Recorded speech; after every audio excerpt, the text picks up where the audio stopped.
Në prag të ndeshjes miqësore ndaj Maltës, kapiteni i kombëtares Lorik Cana ka folur më tepër për kombëtaren e Kosovës, madje duke garantuar se shqiptarët do të kenë vetëm një kombëtare në të ardhmen.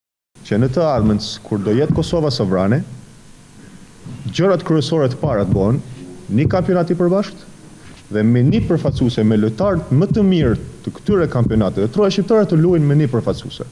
Tash kjo është mendimi im. A mund të realizohet? Mund të realizohet.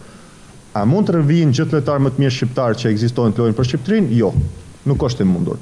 Tani, nëse ata kthehen për të losur për Kosovë dhe Kosova të përfaqësohet dhe shkon në një evropian një botror, inshallah.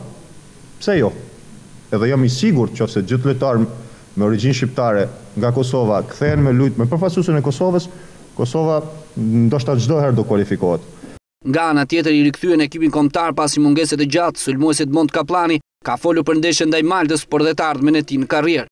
Ka shumë djem të ri, dhe këto djem të ri janë shumë të uritur për sukses dhe kjo më pëlqen shumë dhe e shoh që grupi është në rritje sipër dhe shpresoj që këtë grup të t'jem dhe unë në pjesën e këtij grupi.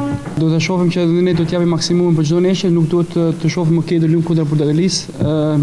90 minutë që është gjithmonë për surpriza. Pretendoj të paktën që edhe 2 vjet, 3 vjet luaj një skuadër më të mirë dhe të shoh dhe objektivat që ka dhe Frankfurti.